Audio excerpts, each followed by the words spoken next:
Sa isang bansang puno ng ingay ng politika at kontrobersya, sino ang nagsasabi ng totoo? Sino ang nasa panig ng bayan? Welcome to Bayang Pinas, ang news channel na hindi takot maglatag ng katotohanan. Dito, pinag-uusapan natin ang mga isyong may kinalaman sa kinabukasan mo, politika, pamahalaan, at ang tunay na kalagayan ng ating bansa. Hindi kami bayad, hindi kami bulag. Sa Bayang Pinas, ang boses ng mamamayan ang tunay na headline. Kaya kung sawang-sawa ka na sa mga baluktot na impormasyon at scripted na kwento, dito ka na. Dito sa Bayang Pinas, tayo ang bantay at boses ng bayan. Kung gusto mong manatiling mulat at informed, don't forget to like, share, and most importantly, subscribe dahil sa panahon ngayon, ang kaalaman ay kapangyarihan. Ito ang Bayang Pinas, balitang totoo, pusong makabayan para sa sambayanang Pilipino. Tara na't alamin ang tunay na balita. Inis kang, ikaw ay sumusunod lamang sa utos. Ikaw ay hindi kurap. Naniniwala ako dyan. Kaya, so therefore, ituro mo na yung dapat mong ituro. Huwag kang manahimik. Huwag kang umasa dun sa abogado mo. Maniwala ka sa akin. Huwag kang, ang abogado, alam naman natin yan eh. Ang abogado gusto lagi ng hearing yan eh. Gusto lagi niya ng something eh. Kasi tandaan mo, bawat may charge. Tama mali. Dapat hindi tayo ganun. Kaya kailangan maging bayani ka. Sabihin mo na ang katotohanan. Anyway, eto with relationship dito sa matinding pasabog naman ni Marcoleta. Ito matindi ito. Tingnan ninyo ito sandali. Grabe ho itong pasabog ni Marcoleta. Bakit? Yung di umanong sinasabi niya, alleged, yung kanyang ina-accuse ay para bagang yung sindikato ng korupsyon ay damay na pati judiciary. Tingnan ninyo itong itong kanyang ni-reveal. Napaka-importante nitong kanyang ni-reveal nitong nakaraang November 7, Ito ipapakita natin. Nagulat din po ako doon sa kwento kasi noong una hindi ko masyadong na tawag dito na pakinggan. Pero nung inulit ko, sabi ko, so nakikipagkuntsabahan na ngayon ang korte? Ganun ba ibig mong sabihin? Senator Marcoleta, pakingge. Na mapagsino kung sino talagang mastermind. Lahat ay gagawin para lahat, kahit sino ang gagawa ng paraan, nalilitaw, ganyan ang gagawin namin sa inyo. Sabagay. So madi-discourage lahat ang mga tao nalilitaw sapagkat ganon ang kanilang gagawin. Lahat ng pwedeng ilabas. So, masasabi ba natin na ang mga taong ito interesado na malaman ang totoo? Ang pinagmulan ng lahat. Pinag-uusapan ni Dos si Gutesa kasi ang nangyari daw kay Gutesa para bagang siya na yung nagsumbong na, oy, may magnanakaw doon, sinumbong daw doon sa pulis. Tapos sabi naman ng pulis, pakita nga ng ID mo. Instead na hinabol yung magnanakaw, tinanong nung nagsumbong, pakita nga ID mo, saan ka galing? Ano ginagawa mo dyan? Ba't ka nandyan? Yun daw parang ang lahat ng ito, sino ang may kasalanan nito, sino ang promotor nito, sino ang author ng lahat ng ito, interesado ba sila? Mukhang ang interest nila, Sen, ay makaligtas sila. Pigilan magsalita. Makaligtas sila. At ngayon nga ay nililin lang nila yung mamamayan, ibinabaling sa iba't ibang mga pamamaraan, di ba? Dinadaya para lamang mapagtakpan ang kanilang mga gagawan. Marami pa Kaya hindi na rin nagtataka ang mga babayan natin na... Pati nga ako, hindi ba? Siyempre, kayo mismo. Kayo ang nagsusulong ito. Akalain mo doon sa resolution ng judge, pati raw yung nag-present ngayon. Saan ka nakakita, judge, ito ng Maynila? Yung judge ng Maynila daw ito, na inaakusahan para bagang sinasabihan ni Marcoleta, na pati daw siya. Kasi doon tungkol dito sa notaryo Saan ka na? Pati yung gumamit nung peke na notaryadong dokumento. Ay may pananagutan dyan. Isipin mo. Parang akala mo hiniling nung abogada na gano'n ang gawin ng judge, kinakailangan panghimasukan. Judge, pwede bang advisean mo ako sa pagitan ng iyong bihasang pananaw tungkol sa batas, na pati ba yung gumamit na nga ito, may kinalaman. Akala mo merong ganung issue. Alam mo, yung paggagawa ng isang order, depende lang kung ano yung hinihingi ng issue. Ang issue lang, yan bang pirma na yan ay totoo, hindi na kanya. Yun lang. So napatunayan na hindi nga. Dahil nga hindi nga siyang pumipirma talaga. Meron siyang taga-pirma. Kagaya ng nangyayarang common practice ngayon. Hindi ang abogadong nandun, maglalagay siya ng sekretarya, isang staff na taga-pirma. Sapagkat ito'y naging industry na ito. Common practice. Common practice. Kumikita sila rito. 150, 200, hanggang 1,000, depende sa nature ng dokumento. So pati ako ngayon titirahin. Alam mo kung bakit? May kinasangkapan siguro dyan. Nako po, ito na. Pakinggan ito, ha? O di sabi ko, subukan mo. Para magkaalaman tayo. Kasi parang hindi na-touch yung issue. Kasi ang ginawa nila, kinumpere yung Worth it talagang boto natin dito kay Mark. pirma nung abogado dun sa nakapirma sa notaryo. So hindi nga magkatugma dahil hindi nga naman siyang pumipirma. Ang hindi Kinalimutan niya. Ayan, oo. Kinalimutan niya na pumunta ako sa kanya. Ayan, bakit nga ba? Anong hinihiling niyo ba doon? Ako, ang pagpunta ko rito sa iyo, Judge, ay hindi ako interesado sa pirma. Sapagkat alam na alam ko, hindi siya nakapirma dyan, but somebody else signed for her. Yan naman po ang kalakaran. Alam niyo po ninyo yan. Ang gusto ko lang po, bigyan ninyo ako ng sample na ninotoryado niyang mga dokumento para sa ganun maikumpara ko. Yun lang po yung pinunta ko rito. Kasi kapag nakakita ko ng dokumento na pareho din ng pagkakano kung ano yung notarial details nito, pati yung lugar, lalong-lalo na yung pirma, kung sino man yung pumipirma na yon, sapat na po sa akin yun. Halimbawa, binigyan niyo ko ng 10 sample. Pag hinihingi lang niya, yung mga almost same date o yung malapit sa date na yon na kung saan nagpapirma si Gutesa o nagpanotaryo si Gutesa, hinihingi niya doon sa korte na pahingi din yan. Kasi remember, nalaman ng korte na hindi daw yung notaryo, yung lawyer ang pumirma noon, hindi pirma ng lawyer. So therefore, kinumpare niya doon sa mga ibang pinirsinta sa kanya. Yun yung hinihingi ngayon ni Marcoleta. Di ba? Sample. O Judge, nakita nyo naman, halos pareho. Again. Sa akin, na-establish na, hindi nga pirma, pero somebody is signing for her. Malinaw ito Sabi niya, hindi po sa Supreme Court po kayo. Hihingi. O di, okay lang. Total naman, iniimbestiga, baka ako ganun ang gagawin. Sabi ko, pinakiusap ko na ikumpara. Alam mo ang ginawa? Nag-stick siya. Doon lamang sa pirma. Sinabi ko nang hindi ako interesado sa pirma. Ito, lumitaw ngayon, na natapos niya na raw ang investigasyon. Sumulat na ako, sabi ko, bigyan mo kami ng kopya. Sabi niya, hindi kita pwedeng bigyan ng kopya because you are not a party to the case. So hindi po kayo kasi ang humihingi. Okay, so hindi raw ako party sa case. Nakalimutan niya, senador ako ng Republika ng Pilipinas. Hindi sa ito. At member ako ng Blue Ribbon Committee. Ang sabi niya sa sulat niya, I furnish a copy to the Blue Ribbon Committee. Ayan, pakinggan nyo ito matindi ito. Sabi nung abogado, nag-furnish na ako ng copy doon sa Blue Ribbon Committee. At sinabihan niya si Marcoleta na hindi ka part ng respondent or doon sa parbagang party involved. Nakalimutan ata nung judge na si Marcoleta ay part ng committee na yon, yung Blue Ribbon. So dapat doon pa lang binigyan na siya.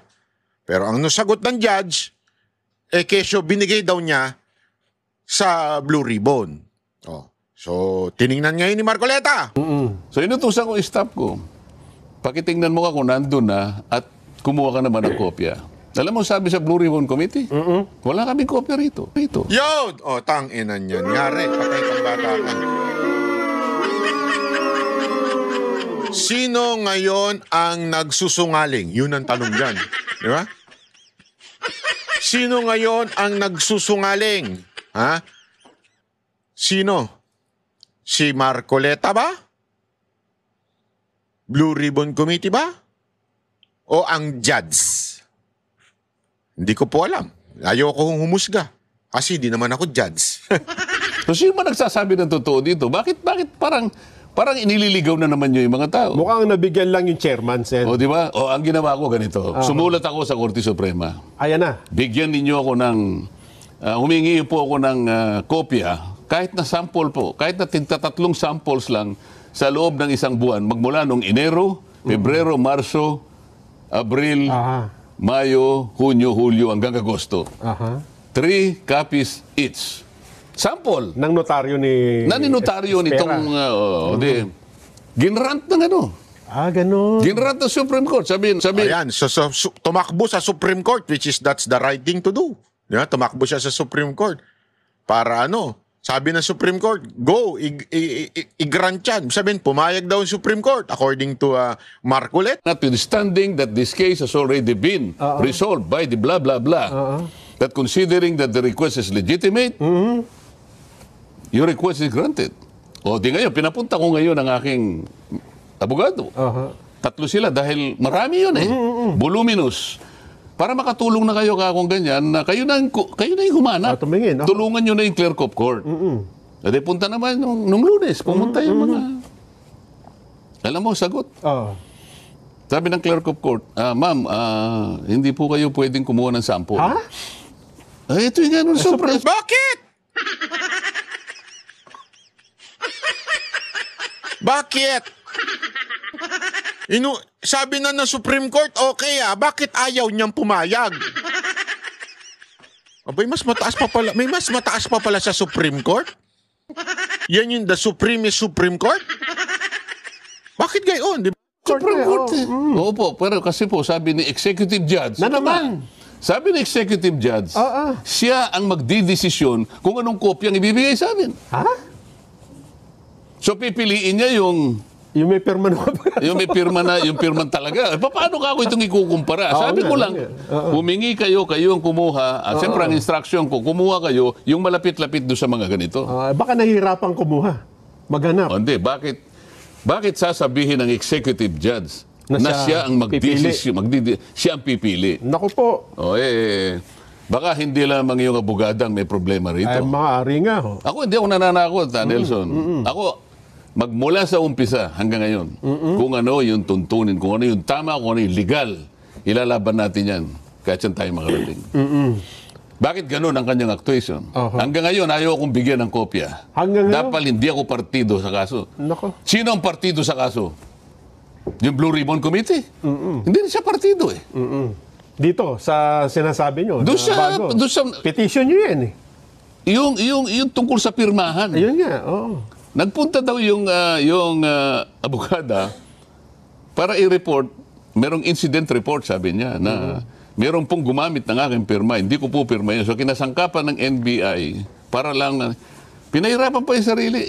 Sabi ko, hindi po yung pirma ang issue dyan. Gusto ko lang makakuha ng mga kopya na notaryo sa opisina na yan para ikumpara ko lang. So, meron na po kasi akong isang kopya So pati sa notaryo, linilihis pa rin yung ano. Yan ang sinasabi ko, kung gaano kalawak ang kanilang pamamaraan, kinasangkapan ng lahat. Hindi ako, wala akong tina-charge dito, Nelson. Pero sa nakikita ko, yung aking request na mismong Korte Suprema na grant, humihingi lang ako ng sample. Bakit sasabihin ng Executive Judge, siya ang merong karapatang magdesisyon kung anong sample ang ibibigay niya sa akin? Anong klaseng katwiran niya? O yan isang example. Meron ka pa yata. Hindi po pala yan. Ngayon lang namin nalaman yan. Kaya pinapaalam ko ngayon sa buong Pilipinas. Gusto niyong palakihin? Palakihin natin. Yan ang gusto ko sa'yo.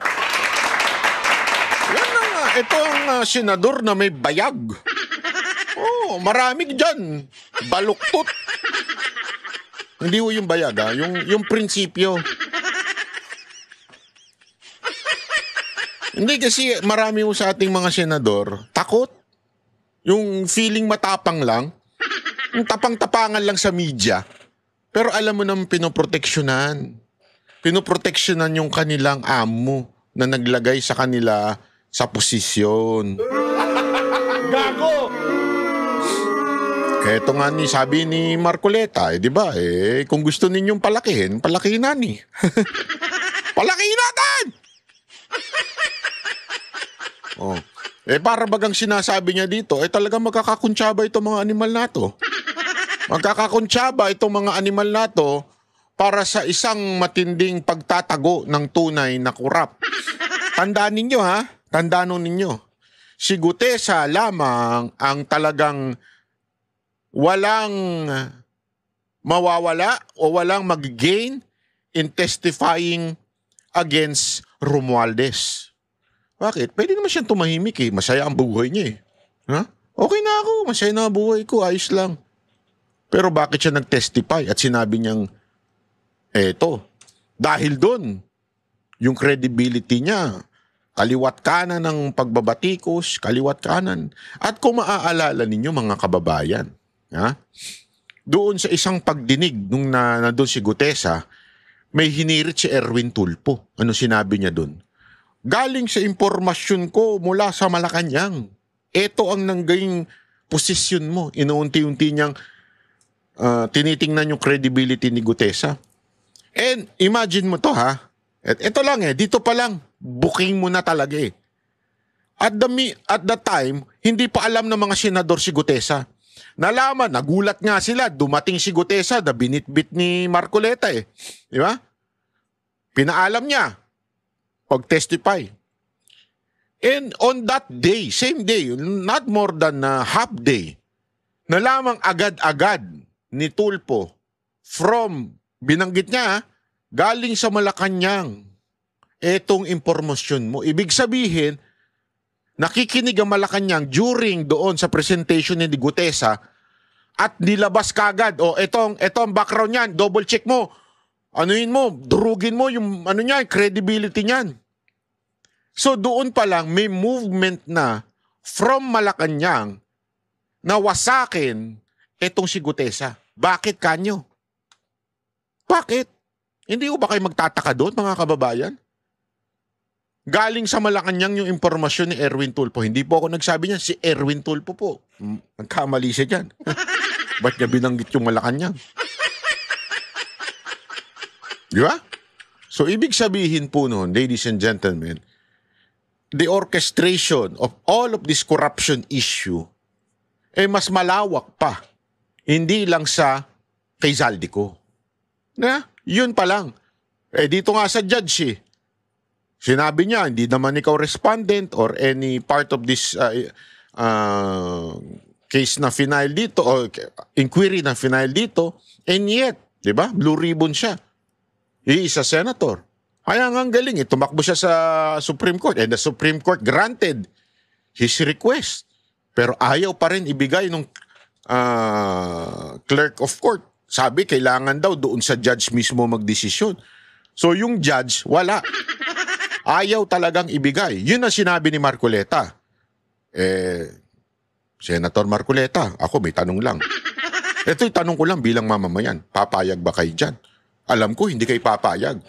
Hindi kayo magpapayag, nahahayaan lamang ninyo yung ganyan na para bagang minamata kayo nung judge na parang wala kang karapatan. Sino ka ba? Parang ganun ang dating eh. Di ba? Kahit nakakuha ka ng permission sa Supreme Court, wala kaming pakialam. Ibig sabihin, abay, tila yung judge ata parang merong backer na mataas. Sino kaya ang backer niyan? Hindi, di ba? Kasi ayaw ibigay eh. Kahit na sabi ni Marcoleta ito, hindi ako nagsabi na-grant na ng Supreme Court yung kanyang hiling. Ibig sabihin, sinusubukan kayo, Marcoleta. Hindi ako, sa tingin ko, hindi kayo, ako lang sa pananaw ko kay Senator Marcoleta, hindi ito patitinag. Hindi ito patitinag. Ito yung senador na talagang masasabi kong merong matinding paninindigan. At ito pa, pakinggan pa natin, may babalaho meron nung babalaho ito si Marcoleta tungkol dito kay, meron siyang hamon kay Lacson. Eto, pakinggi. Yung sa Senate Blue Ribbon Committee, mukhang magre-resume na yata sa November 14, pero ang napapansin ng marami, Sen, ay mukhang iba na yata ang gustong investigahan ng Senate Blue Ribbon eh. Parang kayo na Ba't mismo. mo naman nasabi yun? Parang may CCTV, tapos kayo yung tinitingnan sa CCTV, parang araw-araw yata kayo iniimbestigahan. Baka narinig mo yung interview ni Senator Ping na nagpakuha raw siya ng... Kasi nahanap niya nga si Gutesa kung Ayun nasaan. nga, So opo. nagtanong-tanong yata. Ngayon, hindi malaman kung nasaan. Ano? Ngayon, tinanong siguro, paano nyo mapapasabpina kung hindi nyo alam kung nasaan? Yeah. Basta i-course ko yung sabpina sa opisina ni Senator Marcoleta. Sabi ko naman sa sarili ko, paano niya gagawin yun? Uutusan niya ako? Naku po, patay ka. Tindi nun Brad Kasi sabi ni Lacson yan papadala ko yung subpina. I mean, parang papadala yung sulat through Marcoleta. Sabi ni Marcoleta, ano ako tutusan mo? Sino ka? Ibibigay yung subpoena sa iyo para dalhin kay Ganun ba yan? Para utusan niya ako? Parang hindi na ganito yung yung legal at kung ano yung dapat natuntunin namin sa Senado. Hindi mo pwedeng utusan ang kapwa mo senador. Di ba? Anong dahilan? At anong authority niya? Kailangan nakabase lahat sa tuntunin, sa katwiran, sa batas. Bakit? Ako bang may custody kay Gutesa? Hindi nga. Dinala lang sa Kaya iyo. tatanungin ko siya, bakit mo ikinor sa akin ito? Iniinsulto mo ba ako? Kung ayaw niyang makarinig ng ganun, kaya ko lang naman sinasabi, parang insulto naman sa akin yun. Ba't mo i-course sa akin? Sino ka ba? Oo nga. Ay, patay. Lacson, sino ka ba? Sabi ba naman ni Marcoleta, Lacson, sino ka ba? Di ba? Anong dahilan? At anong authority niya? Kailangan nakabase lahat sa tuntunin, sa katwiran, sa batas. Bakit? Ako bang may custody kay Gutesa? Hindi nga. Dinala lang sa iyo. Kaya tatanungin ko siya, bakit mo ikinor sa akin ito? Iniinsulto mo ba ako? Kung ayaw niyang makarinig ng ganun, kaya ko lang naman sinasabi, parang insulto naman sa akin yun. Ba't mo i-course sa akin? Sino ka ba? Sino ka ba? First of all, Yun Sino ka ba? Diba? Sino ka ba, Lacson? Hindi kasi tama naman ang dating nun, para bagang tinatago ko? Ano ko yung mahilig magtago ng witness, yung kinokondo pa. Parang gano'n kasi ang dating Kaya nga sabi ni Marcoleta, sino ka ba? asan ang authority? Bakit mo sa akin i-course? Tsaka bakit pa CCTV ka? Sabi, dapat daw hindi ako onion skin. Hindi ako onion skin. Pero tinatanong ko, tama ba yung ginagawa mo? Ba't kinakailangan kunin mo yung CCTV nang dumating si Gutesa sa aking opisina? Kinunan pa niyo kung anong oras At kung sino yung sumundo, alam ka naman pasusundo ko yung hindi ko kilalang tao o sunduin mo, merong isang taong nagngangalang ganito, nangako siya na pupunta rito, tingnan mo kung makakarating, kung hindi, wala tayong magagawa. Nagkataon naman dumating. So dumating daw at dinala sa aking opisina. Kanina pupunta yung tao, hindi ka akong kausap. Nini-expect ba niya na sa kanya pupunta? So tatanungin ko lang sa kanya, is there anything surreptitious or criminal? So ibig ba sabihin, under surveillance ako sa'yo, sino ka ba? Ito yung punto Kaya alam mo, natin sa pinag-uusapan natin, hindi ba tayo iisang layunin natin? Hindi ba tayo magkasangga rito? Ano bang pakay mo? Akala ko ba sinusuri natin, tinitingnan nating mabuti, alang-alang sa kapakinabangan ng ating bansa, na salaula ng ating bansa. Ang aking pakay, matukoy natin kung sino ang malaking isda. Ba't tayo mo kung tulungan dito? Dati imbes na tulungan mo kung ano pinaggagawa-gawa mo. Di ba? O gusto mo makarinig ng ganito sa salita, subukan mo.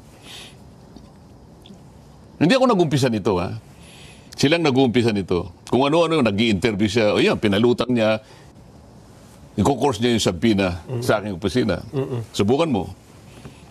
Yun ang sasabi ko sa'yo. Tapos na tayo. Sen, ito ay, November, ano na ba ngayon? Subukan mo na, Lacson, kung may bayag ka. Kung hindi baluktot yung bayag mo, Lacson, subukan mo daw si Marcoleta. Padaanin mo sa kanya.